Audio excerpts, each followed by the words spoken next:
Heidi Ho again. This time, where we at, hon? We are at the Cedar Bluff State Park in Kansas. Specifically, we are in the Butterfield campground. Yeah, something a little interesting they do here is it's kind of really one campground, but they call like the individual loops different campgrounds. Yeah. We'll explain all that in voiceover. And when I say will, I really mean Alana. For now, we're going to get into some hiking and kayaking. We'll show you the campground. Let's get it all going.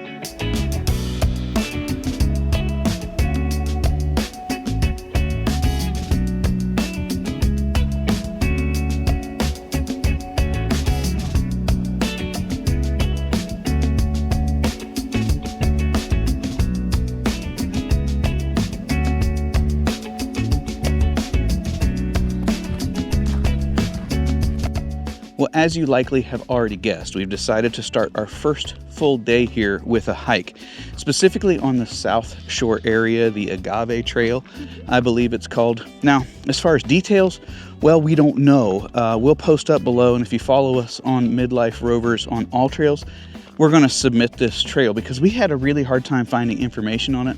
Even with the park maps, it doesn't list like normal things, distances. We're guessing, looking at the maps last night, that it's going to be 4-ish. We're really not sure, but I do know there's some interesting geology in the area, so we're kind of excited to check that out. Then later we move into a kayak. I don't know. Let's get going.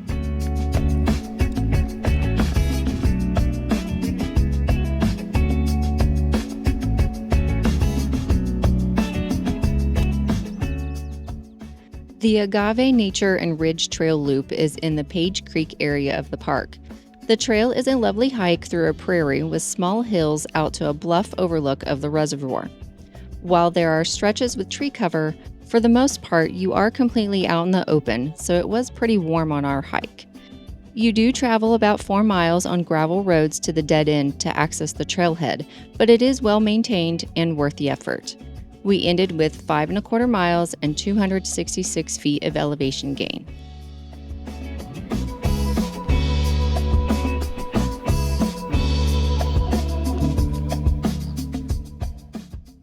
Cedar Bluff State Park hugs the shoreline of Cedar Bluff Reservoir. This lake spans around 6,800 acres and can get to 16,500 acres in high water years.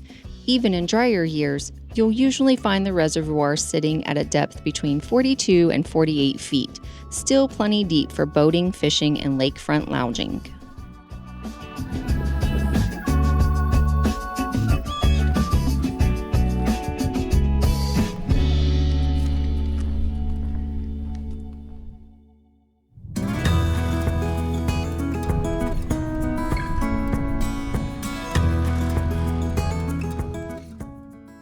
Most campgrounds simply mark each site with a number, and some go a step further by using letters to identify different loops.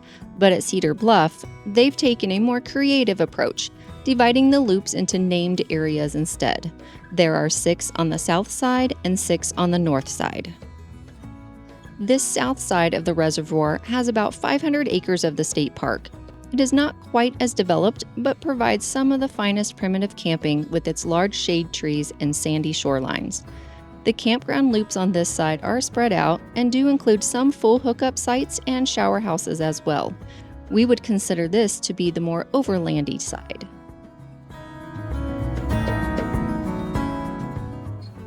The Bluffton area on the north side of the reservoir is about 350 acres of the state park.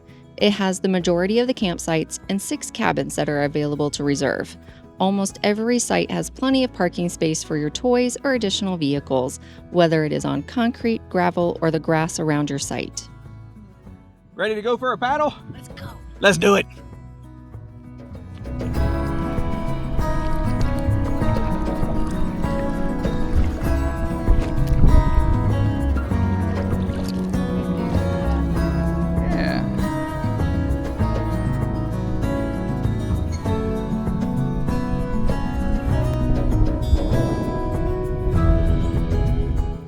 Well, unfortunately, that didn't last very long. It was just too rough out there for our boat.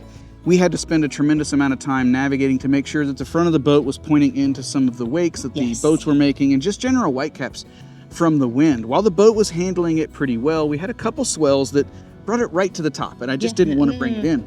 I had hoped that we'd be able to sort of skim along some of those trees that you saw footage of, find enough cover till we could get into some calmer waters. One of the things that we didn't realize though from the road that then we noticed when we were close to the trees, there's still quite a few branches. And if the water was calm, we would have seen them and maybe just rubbed along one or two. But when we're going up and down, I was worried that we'd kind of poke the bottom of our inflatable kayak. Yeah, not good. And we just didn't really want that. So we ended up with about 2 miles.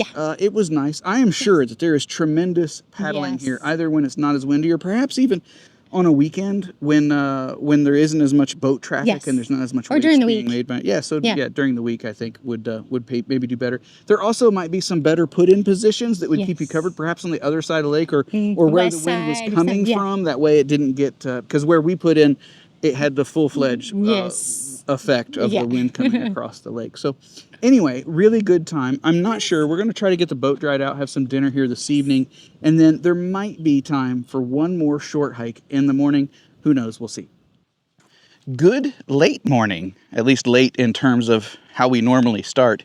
Here we are going to make our way up to do this last hike. It's really close to our campsite, so we're walking from there. It leaves from the visitor center, and it should be about a 2-miler. The main thing, we thought we might skip it, and then we woke up this morning, and there's just this really lovely breeze. So as Alana finishes up her breakfast of champions, her Rice Krispie treat, hopefully before we get to the trailhead, we'll show you what it's all about.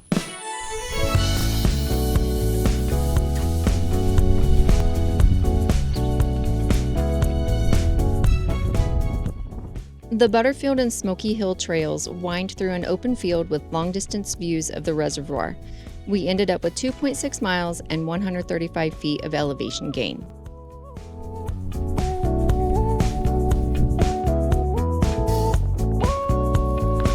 Do the spider mystic clearing. Spiders go away. Spiders go away.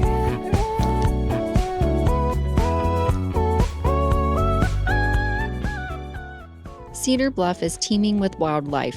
Fish the lake for walleye, crappie, and bass, or watch deer, turkey, and pheasant roam the prairie. Waterfowl drop in during migration, and in winter, bald and golden eagles steal the show.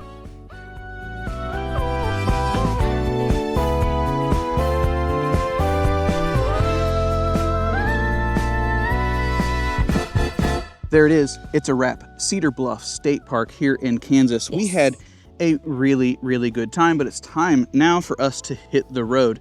As far as staying here, if you're into fishing, water sports, anything of the sort, I think this is an amazing place. Absolutely gets busier on the weekend.